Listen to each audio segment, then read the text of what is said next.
Welcome back to the Pioneers Sideline, episode 147. Coming at you, I'm your host, Aaron Cooney, and we're going to talk about a little bit of volleyball and breaking news as we'll go through the highlights here. Last Thursday, in a game against Ursuline, Point Park making the trip over into Ohio to take on the Ursuline Arrows. And Point Park, another victory, just outmatched there, 3-0. Point Park gets the win, and that is career win number 300 for head coach Mike Bruno, the volleyball team, in his 8th year here with Point Park University. 13 years he's been on the collegiate field coaching.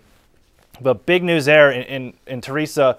I mean, you expected to win against a lowly Ursuline team, but Coach Bruno, 300 wins, that's just huge for Point Park and a big boost for him. Absolutely. He is a very experienced coach. It wasn't a surprise. We were really hoping and pulling for Point Park against the Ursuline team. And, you know, he's very experienced. Like I said, he's done an excellent job of rebuilding this program. He's brought in a lot of great athletes. And if you think about it, in the 3 years prior to his arrival, Point Park was 0-18 in each of those seasons. And he's the all-time leading victory with wins at Point Park with 185. And I think that he has a bright future ahead of him and his future teams. And one thing I've talked to him about was going out and recruiting, and he's going to keep things rolling. I mean, he's already got a great class that's come in. You got about 6 or 7 seniors on their way out after this year, but already rebuilding, and Coach Bruno's just done a fantastic job rebuilding this team and brought it to one of the better volleyball teams on the eastern side of the country.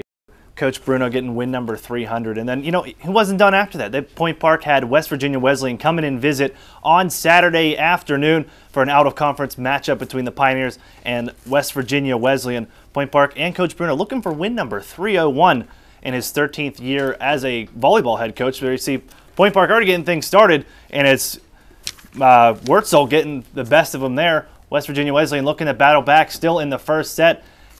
Good shot there off the spike, cannot be dug out by Margaret Galuli. Point Park still trying to hang on as West Virginia Wesleyan. A little bit surprising here in the first half. They had a lot of momentum, but Point Park, as always, battles back. On the outside, it's Katkich lowering the hammer.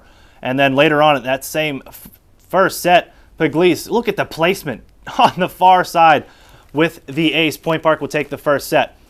Move on to the third set after Point Park handles that. Kalori has all 5 skills, and there you see the touch. Just drops it right in there. And also one more of her skill set. She can block too. She does it all. Boom. Blocks down. Point Park up big. Looking for the win here. And you'll see that thing you do. Lindsay Obracker finishes it up. Coach Bruno, we talked to him about the win.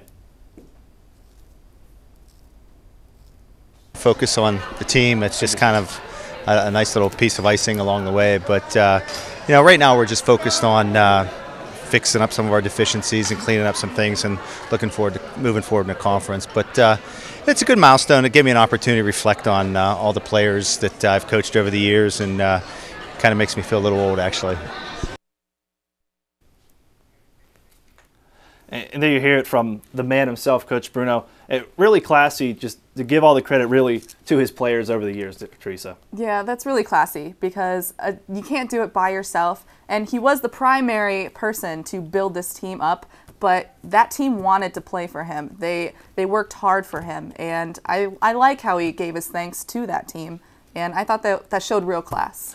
I mean, looking at that game, and one thing that we brought up kind of off the air here, Teresa, was the use in the rotation here of the outside hitters. And Lindsay Obracker has been a beast for the 3 years she's been here. But now, not really taking a back seat, but her role's kind of taking a back seat a little bit to Chelsea Katkich, who's really stepped up here.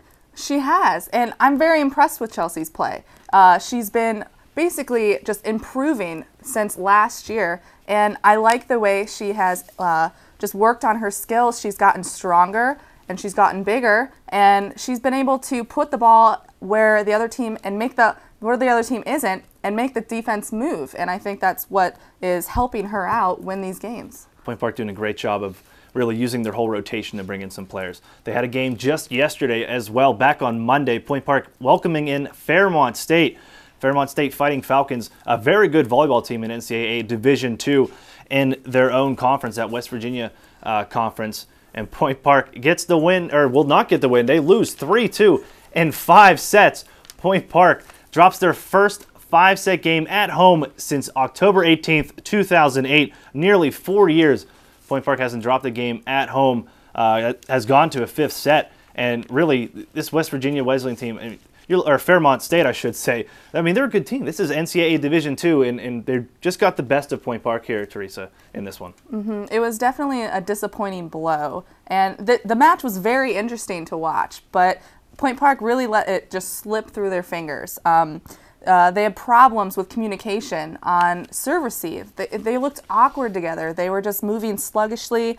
They weren't able to just stay in a system. And I think that was a problem where Fairmont State was able to stay in system and Point Park wasn't able to move them on defense. And that really caused like a lot of problems. You can't just go through the motions. I mean, when you're having that much trouble offensively and defensively, you need to just play smarter, not just go through the motions. Teresa, one of the things that I've noticed in some of these games that Point Park's been really doing a poor job of is they've been giving away free volleys too many times, whether it's come across on 2 or they forced a 3 just to get it over. Point Park has diminished those opportunities and let points off the board by having to force something over and no communication at all. Right. It goes back to playing smarter too. They have to play smarter and talk. And they didn't do that against Fairmont State. And we haven't seen Point Park play like this all season. So maybe it was one of those games you just have to play and get out of the way. But they came back the 4th set though, and they had momentum. But Fairmont State just had a few last kills, had more momentum to end that game, and that's how they won. Thank you, Teresa, for joining us here. Actually, stick around. We're going to do the road ahead just after this commercial break. Desmond's going to join us as well, talk about soccer. We'll be right back.